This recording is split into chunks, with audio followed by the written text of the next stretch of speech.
we hung in there the first half. I think down 11 at halftime, and really hadn't made a shot. I felt like if we continued to defend, not that we were perfect, but I thought we put ourselves in a decent position.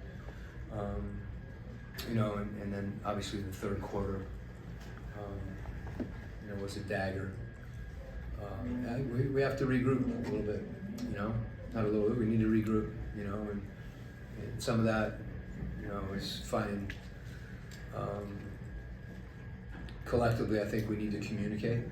If there's one thing that, you point to that I see that's not there, that can fix a lot of things, whatever those situations are, whether it's small pick and roll, it's transition defense, we have to be willing to talk and point all those different things to get us on the same page on both ends. And I thought our shot selection tonight was good. We didn't see the ball go in. There's still sometimes we're passing shots up, but we've got to keep taking open looks. And when you're not seeing the ball go in, that's hard too. Yeah, I was just about to ask that. Psychologically, how does not seeing the ball go in kind of affect everything else on the court? Yeah, I mean, guys are human, and there's certainly a lift when you feel like you're doing the right thing and you're not rewarded for it ultimately. But when you're scoring, that hasn't been, we've had bad shooting nights, but I didn't think, we came apart from that. As I said, there's times when you have to take those if they're, good shots. And that's not to say, drive the ball either, but quick decisions and then kick it. When the ball changed sides of the floor, I thought good things happened. But again, you're in transition defense situations even more. And we got driven. We've got to do a better job containing the ball, particularly, when we're more aggressive in pick and roll, we're going to be in closeout situations. And they hit a lot of those shots early, and then as the game went on, they began to drive us in those closeout situations. Coach, you emptied your bench for the second game in a row.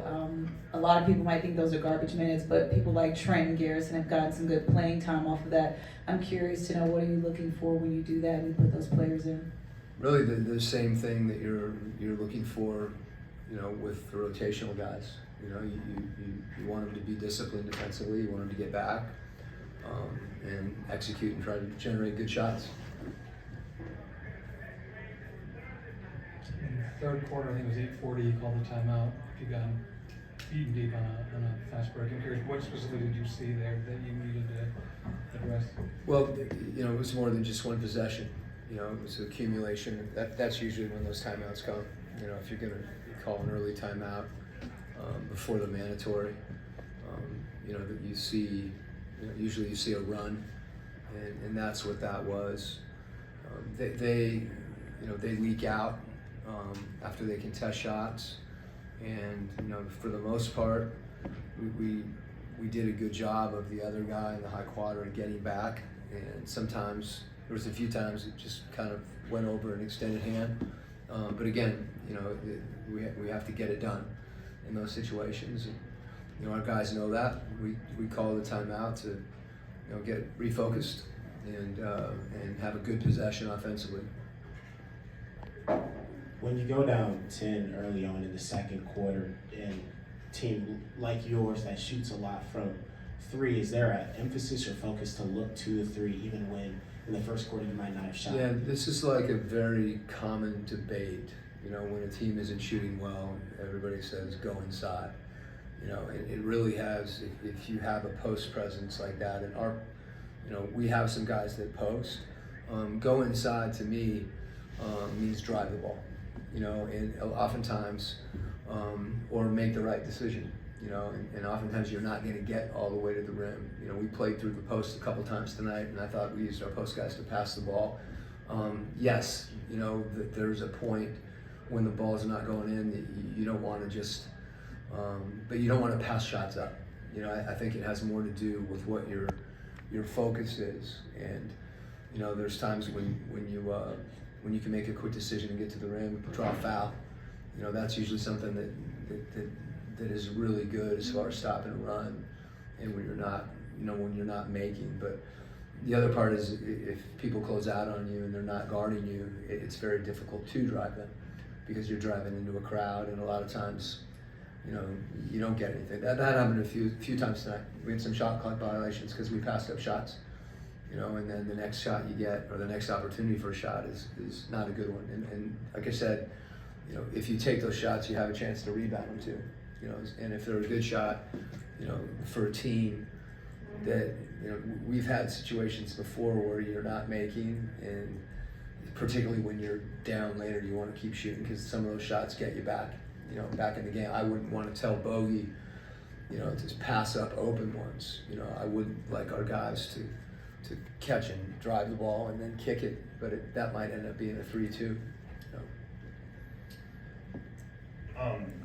Given this is the second poor performance in a row on a back-to-back, do you just chalk this up to just a bad performance on the court, or do you feel that any of the external noise maybe surrounding the team is having any effect on you guys? You know, I think, you know, both tonight was different than last night. Last night we were on our heels the entire game. You know, it may not have looked as different on the box score, but those were two different games. You know, as I said, I thought we were generating good shots tonight. They weren't going in. And we had possessions. There was a number of possessions defensively where we guarded well, you know, and, you know, Kuzma hit a tough turnaround over an extended hand. You know, the ball bounces, you know, the wrong way and they get a shot. So we have to play through those possessions. You know, and any time, you know, whether it's you're down, you're not playing well, there's always opportunities to kind of look outside. And I think our guys continue to be focused. And as I said, to regroup a little bit right now is a good thing. And we're playing a lot of games. You know, we're 4-6. We've got some games coming quickly, and not a lot of time to practice and regroup that way. But I think just psychologically for us to dig in and focus. And as I said, I think if we play, we can play better. But you know, I think defensively there was more focus, and we need to see the ball going. You know, and we'll have a chance to have you know, a very different result. Okay. Quinn, the opposing paint points obviously were a big problem in the first quarter. Indiana last night. Again, tonight Washington had 60 points in the paint, had a bunch in that run in the third quarter. What do you attribute that to, and what's the potential fix? Well, there's two situations. One, I think we've got to do a better job guarding the ball. And as I said before, that could mean closing out. But trying to not give direct line drives where we can help. And then there's other situations where, you know, you've got a 6'8" Advia. We're giving up some physicality in those situations, and people are putting their shoulder down and getting into us, and it's difficult for us to, you know, those are higher percentage shots for those guys. And again, it gets back to the same thing, you know, not allowing the ball to get in there. But as I said, if someone's going full speed and they're driving into you, you got to make a stand. We had 2 or 3 times we tried to step in front and take a charge. That's one thing we can do. You know, a clip can come over and contest a shot, but if it's deep like that, the ball is in the paint. There's offensive rebounding opportunities. As I'm going through this, these are all the things we need to do better. Okay.